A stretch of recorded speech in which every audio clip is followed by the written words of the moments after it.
Hey everybody, my name is Al Nicoletti. I'm an attorney here in Florida, and welcome to the Al Nicoletti Show, where I bring on guests that are real estate super investors, movers and shakers, rising rock stars, and leaders of clubs in their community that educate, entertain, and inspire all things real estate that can help you take your company to the next level.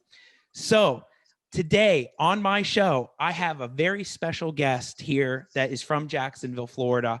Her name is Whitney Ricci, and I'm going to give you a little bit about Whitney before she talks about her background and her stuff. I love every time I meet Whitney. I always learn something. She is just a bold, fearless character in the room. She brings so much integrity. She's a powerful speaker. She's amazing at commanding networking meetings. And she runs a serious insurance shop in Jacksonville, Florida. And not only that, she is a recent investor that has really started taking the community of the real estate world and really making it something in her own with her family. And she will elaborate on all of that. And not only that, I love Whitney because she has an amazing heart. She gives back to the community. She has a philanthropic organization that she's working with, and she's just an amazing person, and you will really enjoy watching her on this show. And three things that she's really going to cover today, all about growing a team and making it so profitable for jobs and growing and building together, building relationships. And not only that, we haven't seen each other in so long, and she loves having fun with Al Nicoletti. So I'm going to bring you on the show. Whitney, thank you so much for being here and welcome. Oh my gosh, Al, I think I'm going to just replay that little blip, that intro, like every morning as I'm getting dressed. That's like a great, like, hype you up to go take on the day. That might be the kindest introduction that I've ever received. So, you deserve it. So much. I'm so privileged to be a guest on your show. So Whitney, you know, a lot about what the show is all about real estate, and what you run with insurance deals a lot with real estate because you are a major force with the real estate community here. And so I think to begin, a lot of people would love to know, how did you start, you know, what the background was even before real estate? So you were doing probably just insurance, but all about your background, anything you had to overcome before you got into the real estate world and now an investor yourself today. Yeah. Sure. So my background, I was actually working for a very big national, huge insurance company. And I had, from day one, I had aspirations of starting my own agency. That was always the plan. And the longer that I worked for them, you know, I really learned a lot, some really, really great people I got to know while I was there. Learned great things about customer service and relationships. But when it came down to making the decision for me to open my agency, and I looked at my circle of influence and the people that I was running in circles with and spending the most time with, it was really heavy in the real estate market, really heavy realtors. I'm married to, my husband is the producing sales manager for Northeast Florida for a major bank. As you know, I'm sure we'll get into later, socially, I knew a lot of what used to be, I would say, medium-sized real estate investors, and now are mega size real estate investors. So that timing worked out quite well for me. So when I was looking at, you know, what was I going to do? If you'd met me in 2014, I probably would have stopped you on the side of the road with my little pros and cons list about, you know, what route should Whitney take in her life. So I decided that I wanted to have an agency-based business model where we took care of the clients, but I also wanted to be completely independent so that I could seek out the options that our clients needed the most. And sometimes that would be something that wasn't based in Florida. Sometimes that would be something that nobody else in the city is selling. But if it makes sense, I'm always going to want to hear about that. I'm always going to want to be learning more. So that's something that not just myself, my agents on the team, I think that we've done exceptionally well. And it's really one of the biggest contributing factors to the success that we have had, is keeping a finger on the pulse of the industry and really looking, what do they need and how can we deliver it? So once I made the decision that I was going to become an independent agent, I started completely from scratch. It was just me. I teamed up with some friends that I knew back from the corporate world who had started an agency a couple of years before, and we kind of came to an agreement. I bought into their company, and we kind of pooled our production up so we could get access to more carriers, and that worked really well for us in those early stages. of the business. We were able to do a lot of nice growth together. And when I started working with real estate investors, I'll never forget this hilarious meeting that I had with a client who was trying to figure out why he had so much insurance and he was getting treated so poorly from his insurance agent. And I was like, okay, walk me through it. And he was like, okay, so I get this policy and then I sell this house and then sometimes I refinance it. So, I need a new policy. And we both, once we realized this, I'm like, your agent is having to pay back the commission every time you're doing that. So in essence, they're working for free. That's why they're not calling you back, Right. because they have other clients. So not only was that eye-opening for him and for me on a grander scale of realizing that things aren't always as obvious as they seem, where you've got, customer and sales individual, there is a little bit of a partnership that's there. So anyway, I always keep let me back up. So in that conversation, I was able to identify that the real estate investor community, on the whole, because of that very frequent, the insurance agent has to pay back their commission, Right. little detail, they can be pretty underserved. So we had to look at that and say, okay, how can we make it profitable? What can we do? How can we deliver good service to these people? And what we kind of, in the early stages at least, came to some agreements, if you will, that, all right, if we do all of this stuff, which is going to be not profitable at all, what insurance needs do you have? And maybe that's their auto insurance. Maybe that's, a commercial building that they plan on owning forever. How can we make this whole picture work? The other thing that we realized very quickly is that those are some of my most loyal clients. So I have a handful of clients that have been my clients for 6 years, that the only thing they've ever gotten from us, because they live out of state and they're not eligible for any of their other stuff, these little one-off policies, but I could count on all of these fingers how many people they've referred to us. And that relationship is like a golden goose, just keeps on giving and giving. So that was a very long answer to how I got.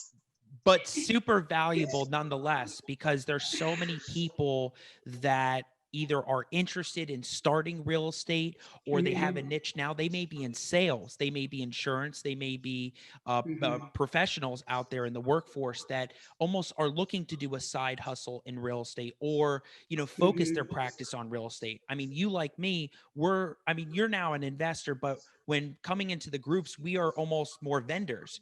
Right. About real estate adjacent. Right. Real estate adjacent. I like that. I haven't heard that one yet. So, for us, it's like we form a different niche in the real estate world, but nonetheless, both found that real estate was just so beneficial and so fruitful that we just couldn't help it. And I love what you said about how you found that those clients were the most loyal. And I see that in the profession as well. So yeah. It's amazing that you did that. Tell us a little bit too about how you are a big force with the networking on Yellowbird or any of the other groups. Like, talk to us about how being involved in those groups has even helped your business grow even more. And probably it's helped you figure out the fact that you want to grow a team. You see so many investors growing their teams. It probably helps mold your mind about growing your team, your insurance company, your brand, the Ricci Insurance Group brand. Sure. So going to those groups, the first thing that was just incredibly powerful when Kyle and Pat started having those meetups was the caliber of the people that were in the room. Really, really amazing stuff. The number of deals, the size of the deals, the wealth of experience and knowledge, and the generosity of the people that were there that are just willing to give, and share for free is wonderful. So when you put a bunch of people that are like that, you almost get people that are kind of competing for like who can be the most helpful, which is awesome. And when you're real estate adjacent like us, right, that, the huge leapfrog effort that somebody that's new can make is establishing their A team, getting their correct vendor set up, the ones that know what they're doing. They're going to be able to help them get their deal across the finish line time and time and time again. That really can expedite everything for them. So when we first started having those events, that was kind of just my strategy, was who can I meet? And I'm just going to ask them, who are you looking to meet? And after, 6 years in the industry, I knew a lot of people in the room. So if I met somebody that was like, I'm really looking for somebody who can take on a big project. I'm a wholesaler and I've got this property that's lined up, but it's burnt half to the ground. And I know from doing the insurance who can take on that deal, who they should send it to. And being able to connect them with the right person made me very valuable to them. And, like I say, good karma is a great business plan. People remember that, and they want to do business with people, and they want to be around people that have that spirit. So I feel like I received a whole lot of that. We get so much love from the Yellowbird group. I'm so appreciative of the opportunities, the platform that they've given us, and this in the Facebook group, we get leads all the time. And that are closing, folks that we're taking care of, and multi-tiered stuff. I mean, we traced an 8th tier referral from somebody that had an entire portfolio. None of them were even in Florida, no business in Florida, and they got us through, that started Right. with someone in the real estate community here. I even think that just having watched you over the last year and a half, that the Yellowbird group almost opened you up more personally, because you're the MC. You open up the group, and you did it back in February and March. And I remember when you were standing up there trying to gather everybody to come back to their seat.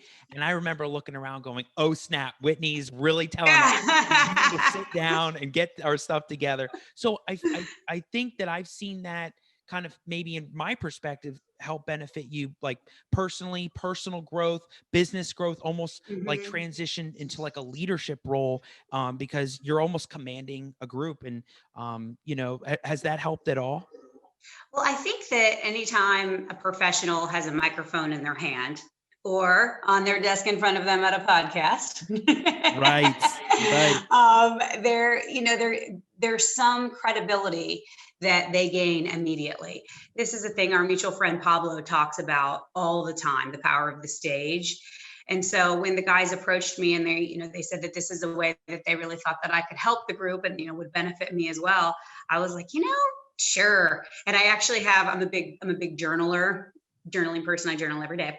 And one of the things that I have in my journal was at one of the events, somebody came up to me at the break at the bar, and I was, cracking jokes and catching up with people. And, you got to keep in mind, in that room, a lot of the people there are my clients and friends. So those events for me, I love it so much. I love it so much that, that they're all together. Right. So anyway, one of the people that was just in attendance was like, I love that you're the insurance agent and you're the fun one. They're like, I wouldn't have thought that. So I wrote, you're the insurance agent and you're the fun one. I heard a saying when I was down in Miami, and I think this is totally appropriate now that you and I are on camera for this, but they said insurance is the absolute worst thing you can have until you Until need you it. need it. Mm-hmm. Right. And Until so you need it. you see Yeah. all the time how many people need it. And it's amazing how many times we see on the Yellowbird page, they say, Mm-hmm. hey, do you know an insurance company? Do you know somebody that can do this or that? And while I'm on here now, I'm going to tell you, you got to go see Whitney, because Whitney Mm-hmm. and the Ricci group, they know all of the ins and outs of real estate, insurance. And every time I see that post, Whitney, I'm immediately, you see everybody saying Whitney, but I'm immediately thinking Whitney, because you've Oh, totally thank you. carved that out for yourself. So it's amazing. And, backstage, we were kind of talking about this, and that's a perfect segue into the last time we saw each other was March. And the Mm-hmm. last time we had that yellow meeting was March. And Mm-hmm. right after that, COVID hit, and everyone was sky high. All the business was flying. We all kind of knew that we were going to see each other in April, May, June, Right. and then COVID hits. How did that whole situation reshape and carve and change your business for better, for you to learn? Like, how did that impact you business owner wise? And what are you doing differently today? Well, there were a couple things that were actually kind of funny about the timing of it, because when I did my business planning for 2020 and 2019, one of the things I identified as something, if I could get really good at, would be the thing that would take my business to the next level. And one of those things was getting really good at working and collaborating and managing members of my team that don't physically work in my office. So we already had a couple of remote employees, but we really had leaned in to Zoom meetings, to screen sharing, to making video tutorials, to documenting all of our processes and procedures. All of that stuff had already been in place, because the office that I was in at the time, I was leasing my old office. I was leasing space from JWB and planned to stay there forever and ever. And I was already pretty much, I wasn't exactly bursting at the seams, but the next person I was going to hire, we were going to probably need to do some type of like desk sharing, like, work from home shift type thing. So it's kind of funny that I got lovingly evicted at the end about February. I got, hold on, you're hiring and we're hiring, and we are at max capacity for every parking spot in the parking lot. So we need the space back. You got to go. Right. So it was kind of funny that I'd done all this work to be prepared to be able to work remotely, which was so valuable in COVID. And then I ended up closing on an office with plenty of room from quarantine. That worked out like really funny. But as far as, when that happened, we took a hit on new business. I think it was May was like our worst new business month. Like for the number of people that we have relative ever. And that was pretty scary. It was really scary. I had just hired 2 people before I went on spring break trip with my family. And so they were onboarded remotely, like meet me in a parking lot. I'll give you a laptop, pretty crazy. And, I'm grateful for PPP, because that was what gave me the confidence to, definitely these people have left other jobs to come and work for me. I can't let them down. So we did continue with, with onboarding of those folks.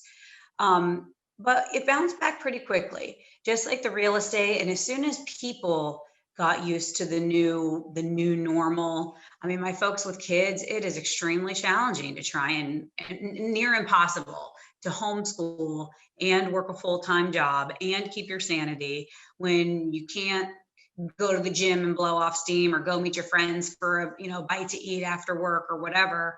And all that's been taken away. It was pretty tough. It's still tough, frankly, for an extrovert like me.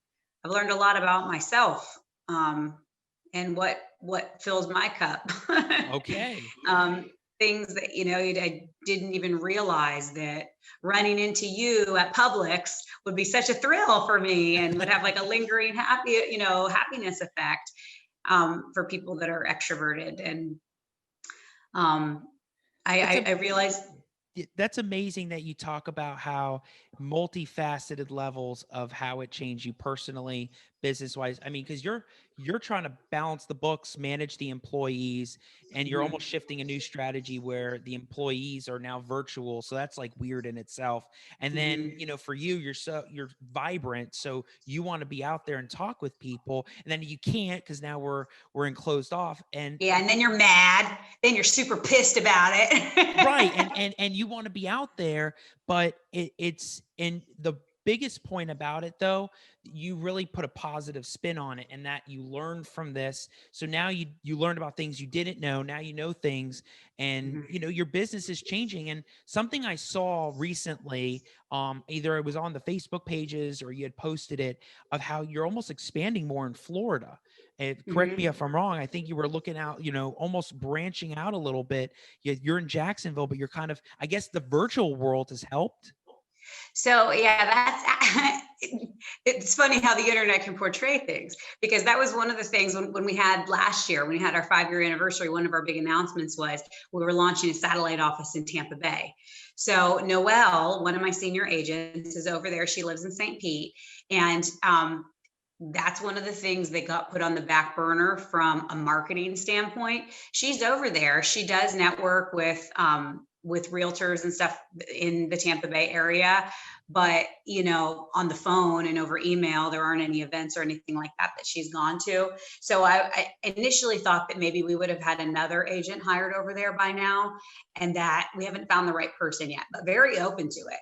Very open to it. And our most recent job posting, we actually included that if the person is licensed and has some insurance experience, I'm open to anywhere in the country, frankly.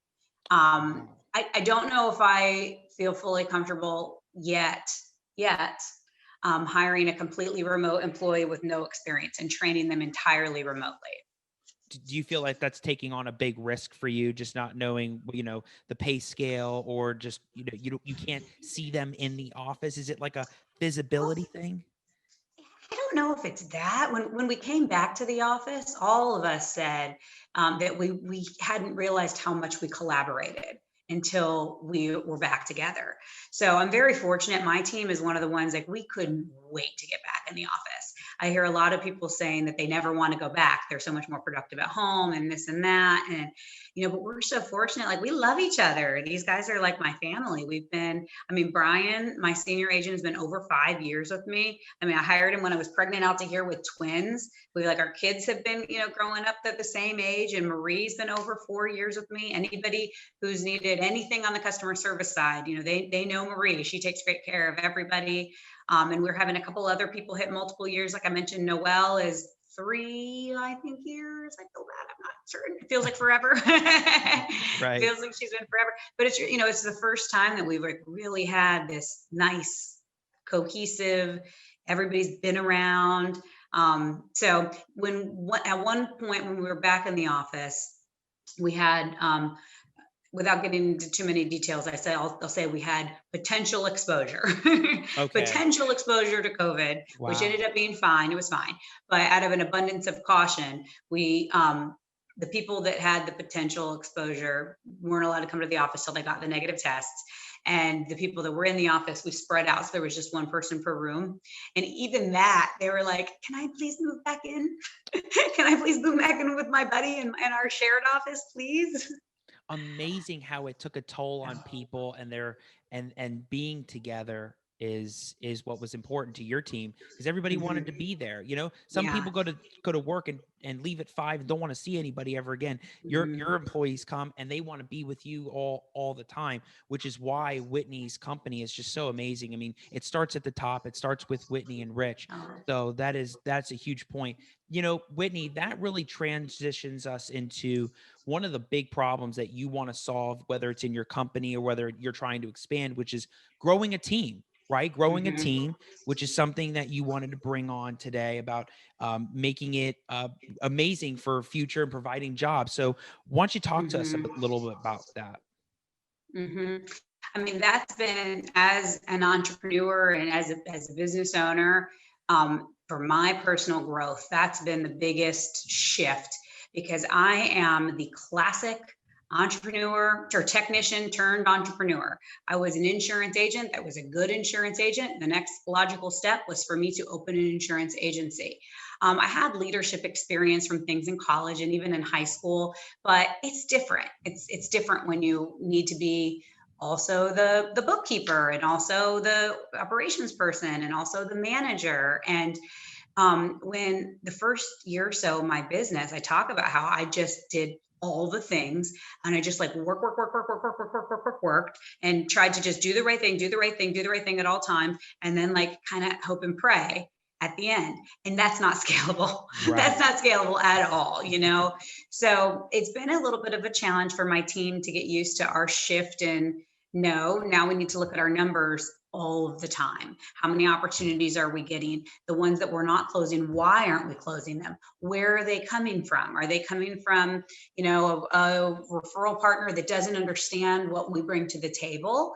Are they coming from, people that are, I don't know, we get on the internet, people find us online and stuff like that. So, if we can find out, okay, so the people that find us on the internet, do we have a template that we're sending them that says, look at all of our 5-star reviews online. We're working on your quote and we'll get back to you soon. To bridge the gap, to make sure that we're really maximizing every opportunity. So that has been a shift. But now that we've got that infrastructure in place, it's really wonderful to see how we can take somebody that's new, and even if they don't have any insurance experience, and we can say, here's the formula. This is how we do what we do. This is how we deliver an exceptional experience for our clients. And this is how we're going to make sure that you're consistently getting enough opportunities to hit your numbers so that I can pay you what I want to pay you. And we can continue to grow and hit our goals. We're just starting. This is the size of, we're still a boutique agency, I would say, but we're getting to be the size now where we're qualifying for some of these bigger accreditations and these bigger levels with the carriers, which is fun. And it's fun for the team to be a part of that. Really interesting. I Mhm. feel like as you tell me about how you're growing, You it's want to apply? Yeah. yeah, hey, got the application, right? You're like, get me on that team. Forget this Yeah, whole I want to law be thing. there. We'll all be there playing insurance and having a blast. But I think, it's funny. I had an email today from somebody about client service and in business development.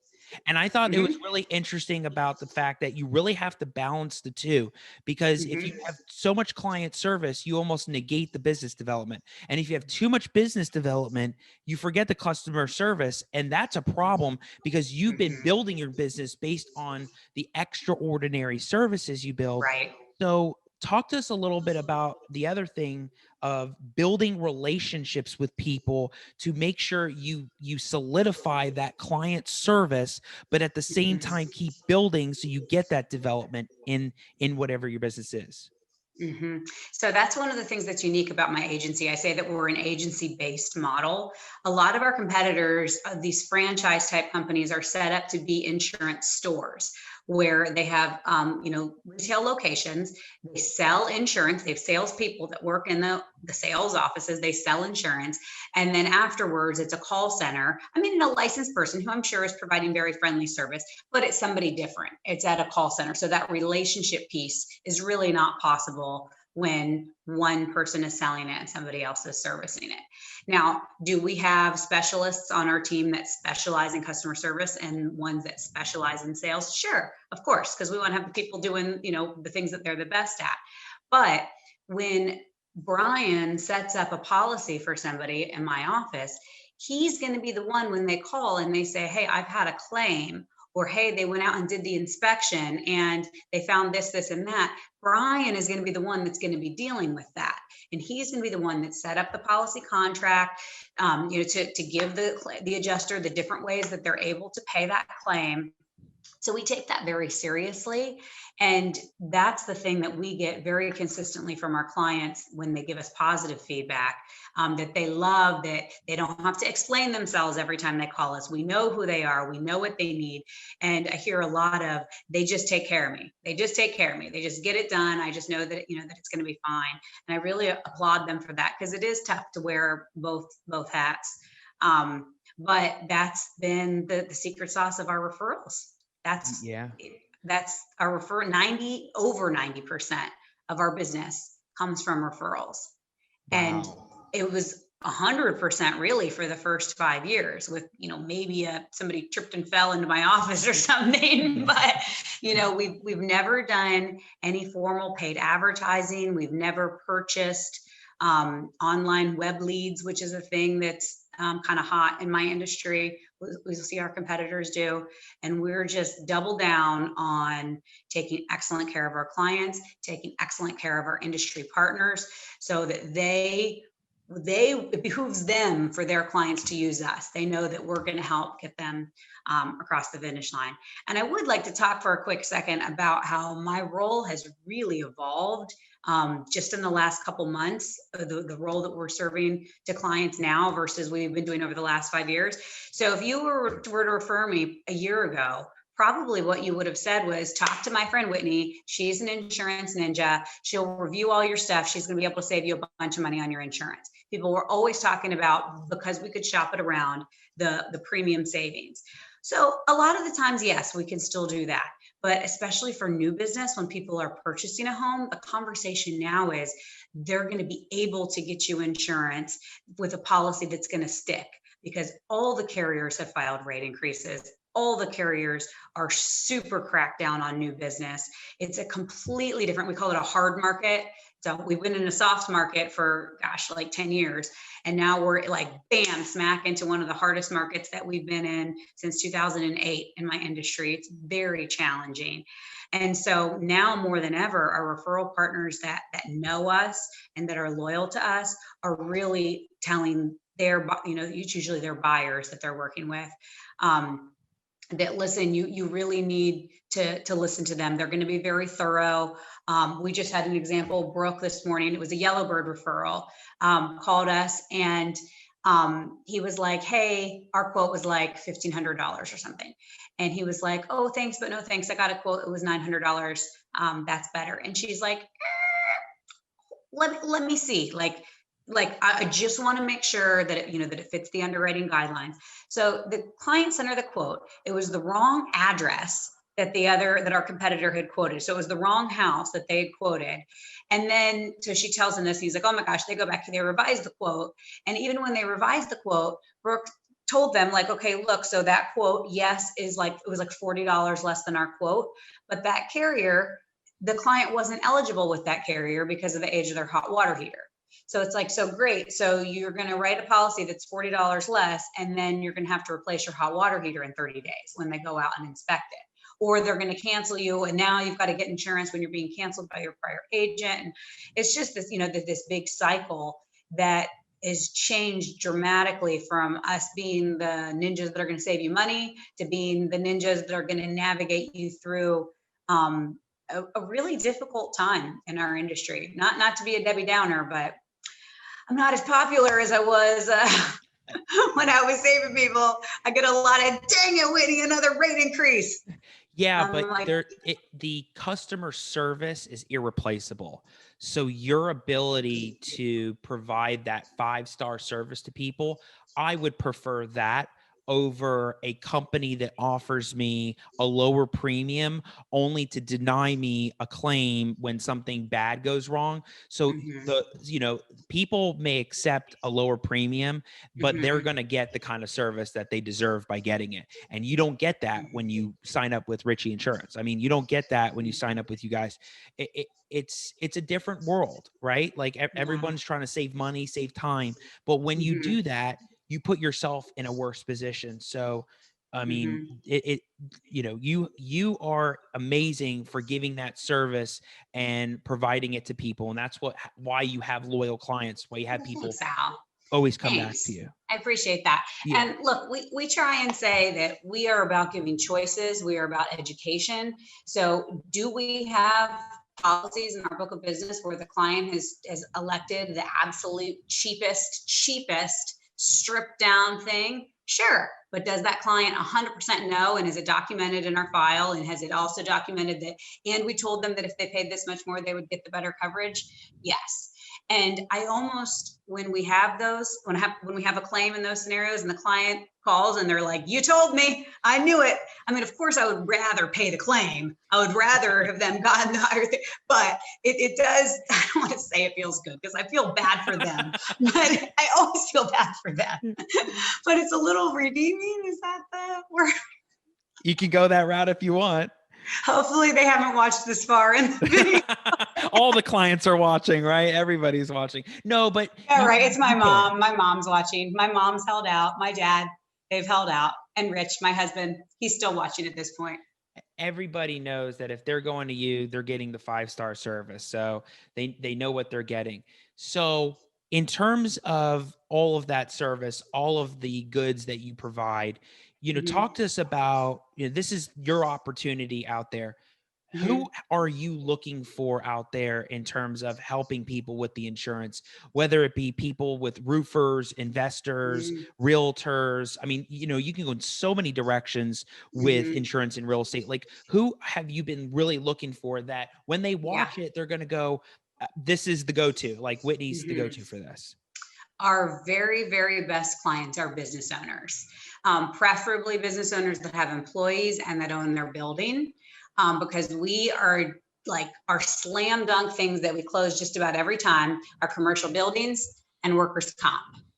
we're very, very consistently strong with getting dividends on workers' comp schedules or workers' comp plans, a dividend schedule on a workers' comp plan.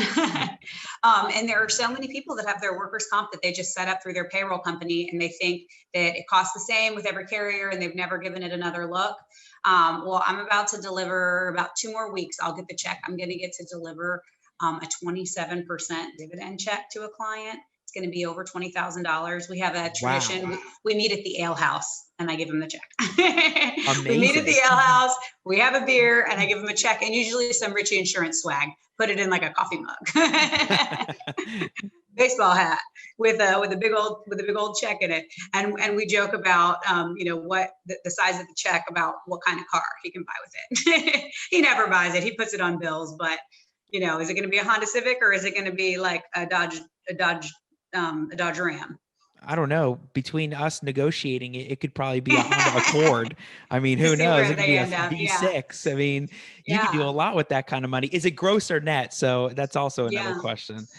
And the other thing with the business owners, why we just work so great with them, we do commercial insurance at a very high level. We insure huge buildings. We insure big companies, many, many $1 million in revenue.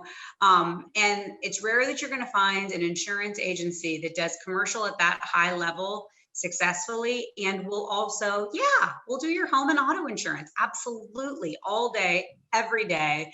Like I said, my background is from a big national personal lines insurance company. All day long, we'll do your home and auto. So those clients love that. They're like, okay, hold on, wait, you can do this for us, and you can do this for us, and you can do this. And well, what about my my beach house that I have down in Miami? Yep. What about my boat? Yep. What about my golf cart? We'll do that too. And we'll, button it all up, and one-stop shop. They love it. We love it. Again, we really get to know these people over the years of doing business with them. And a little secret thing, people think that, as insurance agents, it's like a fuddy-duddy job or something. But you don't make it look like that at all, just so you know. I know, I've never been accused of being fuddy-duddy. That's not in the top 1,000 adjectives that I think somebody would use to describe me, if I do say so myself. Okay, there you go. But you totally lost my train of thought. What are we saying? Well, you're able to really, you can go anywhere and do any type of insurance for business owners, bundle it up, put it in packages. You provide such a good service to people wherever it is, business owners, that, I mean, anybody that's watching, if you're a business owner, commercial policies, as they say at some of the networking meetings I've been to, soup to nuts, you can do it. And again, when this gets put out there on the Yellowbird, on the People's Wholesalers, on all the pages, and every time they watch this, or then they post right after this gets posted, hey, do you know an insurance company? You need to keep scrolling up and down till you find this video, or till you find another video. Yeah, tag it with Whitney, because again, this is the insurance go-to for Jacksonville. And it's so funny too, because I don't even think, is there anybody else really conquering this market? I used to go to meetings in Miami, and at every networking meeting at the association or the Chamber of Commerce, there would always be like, hey, we're from this insurance company. Hey, so they were a dime a dozen down there. But I can state for certainty that I don't know any other personable insurance agent company. I don't know. I mean, I don't go to the Chamber of Commerce's here, but down there, they were all over the place. But here, you're the go-to. So again, anybody that needs that kind of stuff, they know where to go to for you. Thank you. And the secret to that is you just have to make sure that you're always there. That you keep showing up. It's a territorial thing. I know that if I miss too many meetings, that probably somebody's going to, one of my competitors is going to try and swoop in there and cozy up next to my best clients at the bar. I'm not going to be there to be like, no, that drink's on me. Right. And that I see that probably drives you too, is that you always, you don't stop, right? You don't back down from like, where's the next this, always making sure your clients are good, which is super important. So it's like top of mind client service, and then business development. It's like, you got to balance so many things, and it's tough being a business owner, writing the checks, doing the payroll. So something that's important to you. I know it's been a huge thing this year for you because we've talked Mhm. about it a couple times, either before we did a Jax Ria event. We were almost Mhm. like you were on Tuesday, I was on Thursday. One of the Mhm. things you talked about in that video was your charity and Mhm. how it's Mission House. So, talk to us about the impact that it's had on you and how you love giving back.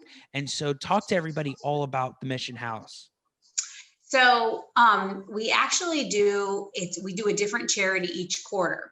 So we Oh, launched one of our core values is to approach all things with an attitude of gratitude and just really, really keep gratitude at the center of what we're doing. So when you're an agency that's built every little ounce of success that you have, you owe to the referrals of others who have lifted you up. We felt it very important to acknowledge that, but to be completely frank, in the beginning, there was no margin for that. I had no money to do, to be able to support any type of a program like that. So as the years went on, and I'm transparent about the fact that the profit of my business is made in the renewals and the long term. So the longer that we've been in business, the more we've been able to look at doing things like that. So the vision was always, all right, we pick one charity every quarter that has to be nominated by either clients or referral partners, somebody that sends us business. And then our team will get together and we'll select a different one each quarter. And then for that entire quarter, every piece of business that we close that comes from a referral, extra money goes into the pot towards a big financial donation for them at the end of the quarter. In addition to doing the financial donation, we also look for ways, how can we promote them, share what they've got going on through social media? Can we volunteer? Mission House was the one we did the first quarter when we launched it, which was really, for me personally, felt very powerful as we were all quarantined at home and worried about our, first world problems of, I mean, not to discount it, everybody, these problems are real, but the folks that they're serving at the Mission House, our homeless community, was really pretty forgotten during that time period. So we were able to do things like clothing drives where clients were dropping off bags of clothing donations on my front doorstep at home. They're dropping stuff off at the office. It was really awesome. So we were able to support them in that way and get a pretty nice financial donation for them. We actually just finished up this last quarter that we did. We supported Rethreaded, which is cool, especially Wally Conaway, who did a lot of work in the Yellowbird community about the importance of philanthropy, really the obligation and the responsibility as business leaders in the community that we have to give back. He was one of the people that nominated Rethreaded. And I did that one very strategically because this girl likes a deal. So every time, they had a few times this quarter where they had different organizations that were doing a match, I was like, where are we about? Boom. So the total with the combined, I mean, it was really nice. And I've got right here. They just sent me this. Their gray Oh, scarf, wow. which I don't know if you've seen these. You should definitely go on their website. Any gift giving you need to give. This is their Circle of Sisters gray scarf. So that's an organization that I just, as of last week, I just joined to be a part of that one for throughout the year. So I'll stay involved with that charity. And when are you airing this? Is it going to be at least a week? You know what? It's probably going to be either November, December. It could be Okay. whenever we cut it up. So, tell Okay, so us. I can share because it's Yeah, not go for official it. yet. This is for the first time being disclosed. So for the next quarter, we're announcing like in the next couple days that we're going to support Pat Flynn for Best Buddies. He's going for Champion of the Year with Best Buddies. So Cool. he doesn't know yet. So that's why I'm like, wait, you can't be going and posting this in the Yellowbird thing. But It's not live. We're I good. mean, we've talked so much about how that group has supported us, and when someone in their organization supports you in that way, it's important to me to support what is important to them. And this cause is very important to Pat. So it's been really, I mean, I almost feel a little bit guilty because I've gotten so much out of it. It makes me feel selfish that I'm learning about all of these different charities, and you really feel so good when you're able to help them and see the impactful work that they're able to do with the relatively small support from us, but we do what we can. And on a totally different level, it's opened up some opportunities for me to have some really meaningful conversations with my kids about diversity. And as you know, we did stuff with the Mission House and we did stuff with Rethreaded, and now we're doing stuff with Best Buddies. These are all different areas of society that children may not be always coming, they may not know all of the answers for this kind of stuff. So to talk about that in the context of community and of charity and compassion and partnership, and it's been with my daughter, especially my daughter, 7.5, a very precocious 7.5. you may have seen the Scarlet News Network. Oh, I've been seeing it. Like and subscribe to her YouTube channel. She's putting it up there. For tips on positive thinking. I think she says, I'm Scarlett with some positive news that you can use. She's good. I have like no that. idea where she gets it. I have no idea. You and Rich. So that's awesome. Tell us, so people that want to get more involved in these groups, and what I love about what you're doing is you're shifting your focus on the different charities, not just one, not just two, but quarter by quarter. It gets you more involved, and you can see that it's helped you personally, family wise, as a mother, as a business owner, as a leader in the community, which is, it's amazing. How can people get more involved? Maybe they reach out to you, get more involved in that. Follow us on social media is the best. We're posting all the time about things that are going on with the specific charity of the quarter. And you can like and comment on there. You can reach out to me directly. We're glad to connect you with those folks. The thing that's been an unexpected little outcome of partnering with these charities is, like, the quarter ends and we do the changeover, but it doesn't really stop. Like, I just dropped off a donation at Mission House earlier last week. I still had like 3 more bags because people are still bringing the stuff, drop it off to me. I had some stuff. We stay in touch with those people. And, when we talk about this in the context of COVID, I launched this program from quarantine at my house. And it was one of these things that I just, when you just get like, I am going to do this. Like, I'm not going to stop. Yes, the timing is horrible. Yes, I'm launching a program where I'm going to commit to make a financial donation when I'm not entirely positive of how all my bills are going to be working out, because we just had a rough sales month and I've just hired new people and I just bought a building. But sometimes when stuff is really important, you just commit to it and you just make it work and you just figure out the rest of it. And in my blessed life experience, it has just always worked out. When you just decide that it will, you just will it to be. And you just do it, which and is you just your drive. do it and you just go with it. So I've said a lot that, and one of my favorite business quotes is start before you're ready.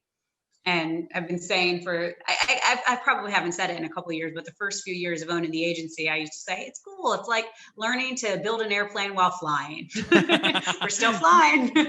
We're still flying. Right. Yeah. That's like that expression, ready, fire, aim. You just, right? Oh gosh. You know what so you're just amazing with doing that. And that's another great COVID-19 story about how you just really pushed through it and you just said, I'm going to do it. I'm going to get it done. That's a mindset that a lot of people can learn from. Maybe a lot of people don't have naturally, but that learn from, that give them the boost. I'm of that same mindset with you. When I'm on something, I'm going and I do it. I don't even think. And then as I'm going, I'm like, all right, how are we navigating this? So great mindset that you have, Whitney. And I have to add again, like I said, it makes me feel a little bit selfish. I shared a little bit, these COVID quarantine times are not the easiest for your overall happiness level when you are an extroverted person like me, who loves people, who loves going out and being around people and having fun, big fun with loud music and lots of people. And I'm like, I never knew I wanted to be in a mosh pit, but I want to be in a mosh pit. You're waiting for a music festival. This sense of mourning for like all the things I didn't know that, that I needed to do. But launching that program was one of the things that, yes, it was charity, but I feel almost a little bit guilty because it was something that I was able to hang on to as something that was definitely good and brought me joy to be able to move forward with that. And, I think my team feels the same way. They're really proud of us for being able to get this together and make the small impact that we can have. I love how you say the words we, us, team. I Mhm. never hear I. You're such a team player. I And try. well, no, you It are. takes many people on this team to keep this operation going. Yeah. This And hasn't been a one-woman show for many years now. but finding the right people around you, surrounding it's Yeah. just so important. Mhm. Before we leave, so two things. Mhm. Everybody has this in their business, whether they have been doing it a while, they just started. You can have the craziest deal, the hardest deal, the one you walked away from, anything that you weren't happy about. Now you tweaked it. What is Mhm. something in your mind that you remember, a story that you remember, whether you first started, maybe it was yesterday, that fits any of those categories that you would love to share with people that maybe Oh they can gosh. relate to in one of their moments? Oh, I have to be a little bit careful because Use if the I tell letters a A and story B when about, referring to people. I know, I'm like, some of these you can, this is able to be edited, right? Oh, So if I I'll say edit this that, part okay. out. So we'll So start if you from can't, here. all right. So um, back in about, it was probably 2015. One of the things that the insurance carriers were super strict about was how many buildings they insured, or how many, like, on the same block. So my client owned, I believe it was 16 townhomes that they built, new construction, and they were theirs. They were going to keep them forever. And we didn't have 16 different insurance companies. They were parceled individually, but we didn't have 16 individual homeowners insurance companies we didn't have enough to spread the risk out. So I get this idea, I work with the underwriter, I move a mountain, I get this special exception, and we insure these, even though they're parceled differently. I get a big exception to insure them as apartment complexes. So it's like building 1, building 2, building 3, and they're like 5 units, 6 units, or whatever. And so this is all well and good until, and this is the big ongoing joke forever and ever, amen, that everything is with an asterisk, because people are allowed to change their minds. They sold one. They sold one. And I was like, you can't sell one if you don't own all of these. Right. So it was like this whole huge thing, and we just had to go and rewrite it, but we used the name of the street that was on as an adjective now for when people say that it's going to be like all one thing, and then they go and change their minds. But I mean, the stories, I mean, I've had clients want to come to me and want to put like a fireman pole in their office so they can go from the first floor to the second floor. They want to put a rooftop garden. And I'm just like the crusher of all things fun. A barn and where? No, a garden, a Oh, rooftop garden. garden, like on the roof of a commercial building. Okay, that's Which, different. if it was structurally sound for like humans to walk on, like other than a roofer in those cleats, maybe. Right. But this is, yeah, yeah. So So that's yeah. So you so almost that's are, you're seeing so many weird things like that. I mean, oh, that's the best. That's the very best. So there are two things that I love about the actual work that we get to do. I love that when we have our interactions. By the way, this was the thing that when I was talking about being fuddy-duddy before, not being fuddy-duddy. okay. This All this is right. what this is one of the really fun things about getting to be an insurance agent. The interactions that we have with our clients, by and large, I mean, I'd say 90% of them, when you are calling your insurance agent, it's because something great has happened. People don't realize that, but it's because you're buying a house. It's because you're purchasing your office building. It's because you're hiring your employees, and now you need to get workers' comp set up for the first time, so that we get to be this little adjacent role and be like a little cheerleader, especially when the economy is good and all our clients are like doing great. I mean, that is such a thrill over the last 6 years when people, it's tough now. That's taken a little bit of a shift, but that's one of the things that I love, that are, we get to be a little window into the high points, high and very important life events in people's lives. And number two, you learn something new every day, every day, every day, every day, every day. And that's one of those things that correlates to happiness. learning, always learning. So if you're somebody that can appreciate that, like, does that mean that it's hard? Yeah, because you have to figure stuff out all the time.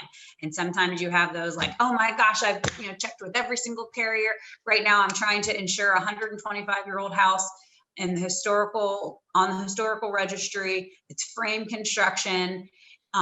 It's been vacant for over 2 years, and they're about to do a very minor but still structural renovation. And I am like, I'm calling every insurance agent I know, because I've already called every carrier, and it's, but when you get it, when you figure it out, that's, and then you tell the team. So that's part of our weekly meeting that we do every Tuesday morning. We go around and everybody shares their light bulbs, which are the things that they learned that week. And that's really cool. And again and again and again, we're always like, good thing you shared that, because I just got to use that knowledge that you shared. There's a lot of themes in that, right? So you can learn something that you needed to be more accountable with, more responsible with, maybe a situation that you didn't know about before, and now you become more experienced because of that experience. And you are so right. I mean, I even go to work, and every day you learn something different, and every day there's always something, right? So every day I'm like going in for ABC, but then when I'm sitting at the desk, it ends up being XYZ. And there's always something, and if you can learn from that moment and learn from the mistakes, or learn from what you did good, or learn from what your other people did differently, or the mistakes they made, you become a better person. You become better in your craft. And I love that light bulb. Everybody gathers around to talk about that great team story. That's our super elaborate team meeting format. We go around every Tuesday, and everybody shares their highlight, the best part of the week, their speed bump, what was tough, and then their light bulb. And usually the speed bumps and the light bulbs kind of tie in together. And if we have an example of our little mantra is remind them why they choose us. About, example, it's usually going above and beyond for our client. We share those types of things. Team development. That is another part of business that a lot of people don't realize, right? They want to build business, but then you also have to remember about how your employees feel. They're not robots. They're people that are learning as well, and being able to talk about it. Little speed bumps. What did you run into? I mean, this is great content in itself for anybody that's watching about how to be a better business owner. I mean, right there, that clip was great, Whitney, because you're inspiring to others that want to be better at being an employer.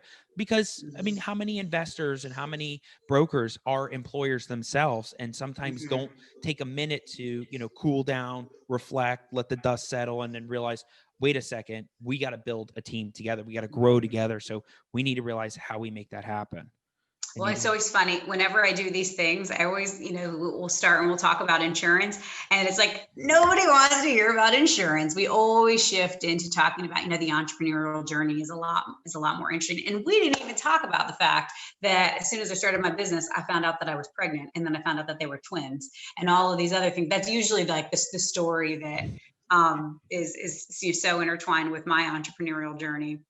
But really, to say, another about the thing about the team meetings, I mentioned earlier that I am the classic technician turned entrepreneur. So when I started, it was just me. And then I added one other person who was in the same room as me. And then I added a third person who was in the same room. We were all three together all day. So we didn't have any meetings because everybody knew exactly what everybody was doing, right. So you have these habits. So it's tough to change and to start asking of yourself to do things that you never did before, because they are things that are necessary and that need to get done. And now, like our Tuesday meetings, it's like that's in our corporate DNA. That's absolutely what we do every Tuesday morning. Same format, same thing, sit around in a circle. We're so glad to be doing it back in the same room again, because even when we came back to the office, we were still doing it on Zoom. I make a living in risk management, for goodness sakes. We are like out of an abundance of caution over here. Right. Wow. That all of that is just so valuable to people, Whitney. I mean, the culture, it's almost like corporate culture, like making Mhm, sure things are moving along in your business. People neglect that. And there's such a mhm, balancing act, right? Like mhm, you can't, that's why you need a team that everybody's got their strengths, everybody's got their weaknesses. I love what Kyle Paskowitz says. He says, focus on your strengths, which mhm, is an amazing quote from him, because if you are powerful at doing one thing, you can help others when they have a weakness grow on that part that they mhm. lack. So corporate culture plays a huge role. And I love how you also talk about, when we first started the podcast, we're talking about insurance. Let's promote Whitney. Like, again, she's the go-to for insurance, but there's also another side to your mind about thinking through business and thinking through how you grow. Cause it's not just about, do you get the client, but thinking through the employees. And I mean, there's so many valuable points to that for people Mhm. out there that are business owners. Well, and it's a big shift because when, I get tagged in the stuff on Yellowbird or on whatever, very rarely is it actually me. And I've been so proud to see the transition just in the last few months where it's my agents getting tagged. It's like, call Noelle at Ricci Insurance Group, call Brooke at Ricci Insurance Group, call Brian at Ricci Insurance Group, call Steph at Ricci Insurance, or whoever, that's been like, yes, like they're getting their own, because I never want people to feel passed off. But majority of the time, it's not going to actually be me that's doing the quote anymore, because I'm hanging out with you these days. I know you're doing things like this so we can keep blowing up the business, keep growing. And that's your character, right? Selfless character. You want to make sure your employees get a lot of the attention. And that's an amazing employer moment for you. I mean, you're watching them, you're being a part of their experience. So Whitney, if there is anything we haven't talked about, whether it is growing your team, building relationships, anything you want to throw out there, story, experience, shout out, you just tell me, you let me know, I'll let you run with it. If there's anything you tell me, I only have one more question for you. Um, I think that we've covered most of it. Good. Very good. No, So, that's perfect. So in that sense, for the last question, tell everybody what your dream project is. Okay. And why I get this question is because there may be somebody out there that watches your video and watches mhm, what your response is and says, wait a second, I can make that happen. And if that helps somebody like you make it to that level, make that dream happen, that's an amazing mhm. moment for all of us in the community. So if there is something that can make that dream project happen, what is that dream project for you? Where are you heading? Oh gosh. So I'm torn between answering this honestly, and then and so, like, really truly, I feel like how that applies to me. I mean, my project is growing the team. Like, that's what I'm working on right now. So the next 5 people that I hire are going to be crucial. So I mean, if people know professionals that have sales or industry or even, insurance would be great, but not required experience, to refer them to me. I mean, we're really big on culture. We spend so much time together. It's that the number one thing is, can they hustle and are they pleasant to be around? Like, we have a no jerks rule. So when I say that, though, I'm like, oh gosh, am I supposed to have some $1 billion deal? Then am I not dreaming big enough? But that's really what it is. What we're working on now. I will say with that, I want to get on the best places to work in Jacksonville list. We're too small right now. So once we get these next hires, I'll be able to apply for that.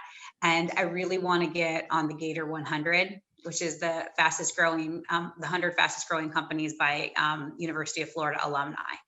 So those are a couple of the deals that, loose definition of deal, but those are a couple of the things that I am working towards.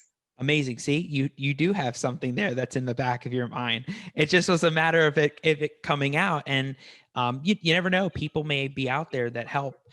And what you said is that I guess one of your dreams is to keep having employees that are going to grow and be a part of the team and finding the right players around you. And that is a huge benefit to a business owner. So, I mean, and I know you won't fault at that at all. You will always continue hiring the right people that will surround you, and growing in the community Jacksonville is an incredible community of people here. I had somebody recently, it's funny, we had that Yellowbird, the virtual on Remo recently.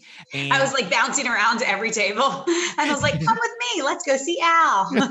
I know everybody came to my table and all of a sudden it was like the Al show. So during that episode, there was somebody new that was coming down from New York, and he's moving down here to Jacksonville area, and asked me all about, the group. And he said, this looks like a great group. And I looked at him and I said, you haven't seen anything yet.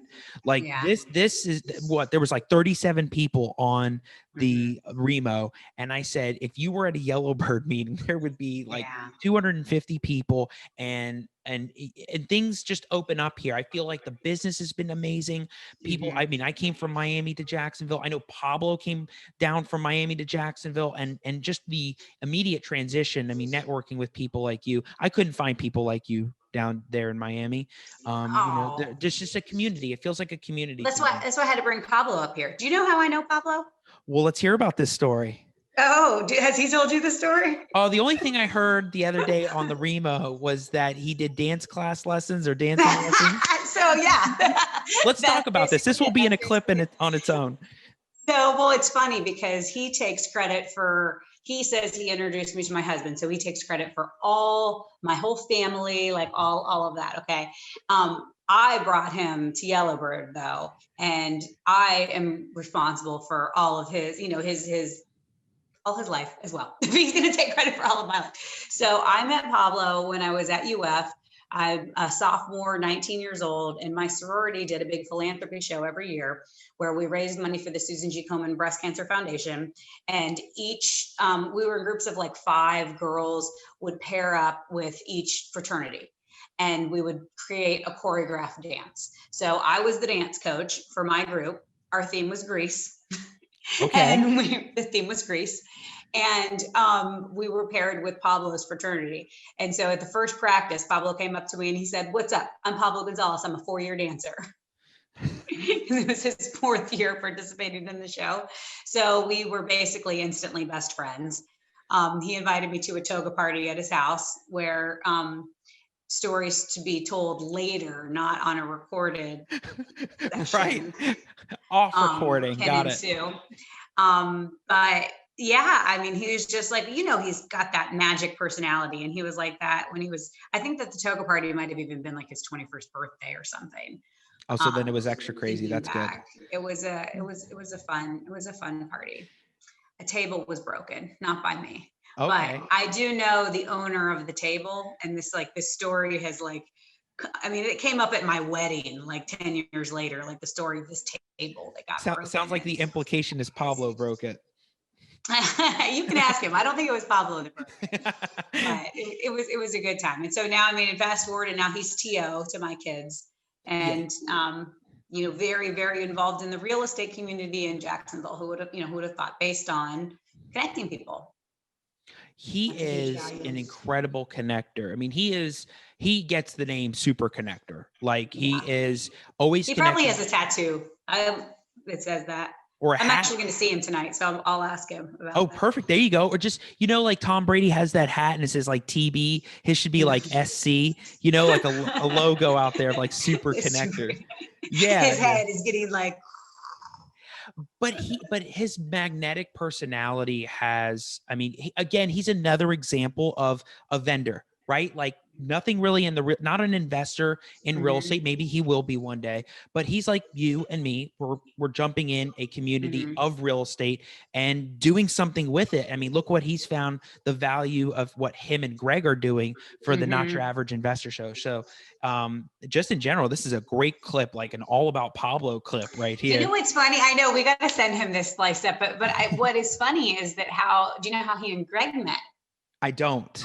So what is nice about this is there's this philanthropy little string that's kind of like loosely connecting all of this together, because when I first met him, I was his dance coach for the philanthropy show. He moves up here and I brought him to play on my Ricci Insurance group. He was my ringer. I brought him to play on my Ricci Insurance group beach volleyball team in a charity tournament that JWB did for Canines for Warriors. And that's where he met Greg. And they talked all about content, and they talked all about, well, what would this be like? Well, what would that be like? And then they basically followed up and had a mandate. Wow. And talked about all the details, and sort of the rest is history.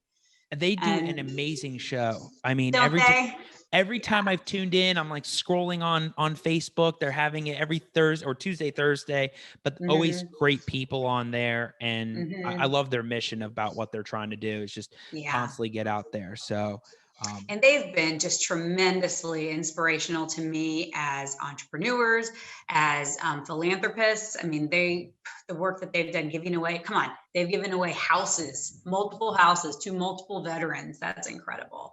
So they were a big nudge behind me, like, get it done, about getting my charity program launched. Oh, really? So they were a big catalyst for you getting things. Huge. Yes. I mean, I worked in their building where, year round, that when they launched their JWB Cares, I mean, they do that golf tournament, which is where it's the most public, but all year throughout the year, they do different volunteering things. They actually pay their employees. If their employees volunteer, they pay that hourly rate. They will also donate to the charity. They match everything. Just really, really have philanthropy like in their corporate DNA. So, I'm a big believer of, you're the 5 people that you surround yourself with. And one of the things that's been cool about 2020 and the quarantine, like a lot of the people that you're with are not in the traditional sense. You're not physically hanging out with them. You might be what you're consuming, or the content that you're consuming, the podcasts that you're listening to, the books and stuff that you're listening to. But when my first 5 years in business, being in the same building, and for the first 4 years of it, like in a corner room, like right directly next door, in the JWB office, I mean, there isn't a price that you could pay for that type of experience in starting a business just by being around them, for sure. Yeah, I learned that being in music myself. Like music? Oh yeah, I played violin for 15 years. What time is it, Al? Do we have time to even get into this? I played violin for 15 years, so I know that feeling about, so I may be second chair, but there's a violinist that's concert master. And so just even being next to that person made you a better person. So that's huge. Even being surrounded by that, you can never learn enough, and there's always somebody that'll teach you something. And if you always have that mindset, you're golden, and you have that mindset, Whitney. I'm getting a little bit of that from this experience of hanging out with you. Oh, really? You're talking about all this. Yes, I think you're leveling me up, Al. Oh, good. I think you need to watch this every day you wake up. Just when you think you're down, you need to watch it and keep it going. I think what you're doing is amazing out there. And the fact that we haven't been in a real in-person meeting, it feels weird, right? Like I felt business, we talked about this before. This was interesting. I felt business dipped for a second in April and May. And then all of a sudden it shot up like a rocket, July and August and like the beginning of September. And then all of a sudden kind of things felt slow. I don't know if I'm crazy or not, because maybe I'm starting to get business, but I'm taking it to another level. So it feels slow, but I'm not really slow. Weird concept. That's also another big point about business shift for people in COVID. I don't know if you had that kind of experience too. I mean, like a roller coaster almost of like what's happened. I prefer to not go through that again. Right. I mean, it was pretty crazy, and it was really like, you go and for me, when I something bad or something challenging is happening, I go straight to worst case scenario and what would I do then? So, I was there. I was like, all right, well, I bought this building. Okay, I guess I'm going to be a landlord, or I guess I'm going to be, if my whole team has to go remote, then I can rent this space out. Then I can do, how many hours can I work in a day? We did make the decision pretty early. We got a social distancing nanny when we were in quarantine, which was necessary because I needed to be working, and I could not be trying to do the homeschooling stuff and trying to like respond to clients, and like that doesn't work. And that math, I mean, like I said, when I go to worst case scenario, I just always feel like worst case, I can just work really, really freaking hard and make it happen.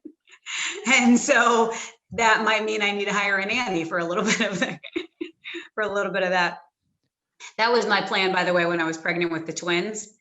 And I started a business, pregnant with twins. I have one employee. Like, what if he doesn't work out? He had to take a new licensing exam, and he couldn't be in the office without me there if he didn't pass this licensing exam. So plan B was that we turned the upstairs of my house into like the office, and that's where he was going to work. And I'd be downstairs with the twins.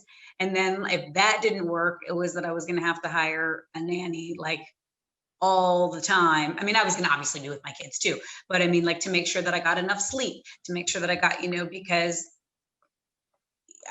I just always have in the back of my mind, if I just work really, really, really hard, it will be okay. And it all will be okay. Whitney, thank you so much for being on here. I know we're like, an hour and a half in. Oh, yeah. I mean, we could open up. Speaking of those kids. Speaking of the kids, I know you got to run home. Look, I love talking to you. I think everything that you say is so valuable. I learn from it every time. It even helps me think about the light bulb strategy and the speed bumps and how to help employees and not just thinking about me and my business, but helping others is just so valuable. So how can everybody connect with you so they can get in touch with you, whether it's insurance, whether it's for inspiration or whatever it is? Social media, we are Ricci, that's RICCI, Ricci Insurance Group, everywhere. Facebook, Instagram, LinkedIn. I don't tweet because I don't get it. I don't either. Don't worry about it. You're not allowed. I don't get it. That's like the age thing. And I'm not allowed to have TikTok because I would like lose all of my time. I would fall down the rabbit hole of all the things that's like the stuff that's targeted to exactly people like me with my obsessive personality. I'd be learning all the dances. I did learn some of the dances over quarantine. That was one of the things. Yeah. But I saw the switch thing. That was so weird when some of the celebrities were doing it. Oh. I was like, what am I watching right now? I can't even believe this. I think some people like in Tennessee and South Carolina were starting to do it. And I'm like, all right, too many people are just jumping on this thing right now. So we're going to leave that alone. That's too funny. Well, anybody they can find me there. And then our website, RicciInsuranceGroup.com. There you go. Google us. Yep. There you go. Find Whitney on there. She's got her Facebook page. She's got her personal profile page. So message her, be out there. She does all that insurance, and she's just an amazing person. And so if you want more videos like this, if you want more content, find me on the YouTube channel at Al Nicoletti. You'll see all types of experiences. You'll see videos. You'll see different content. Share your stories. Comment below. Anybody that has questions on that stuff, there's plenty of content there. And I will see you next time on the show. Don't just go find deals, but show how deals can find you. See you next time.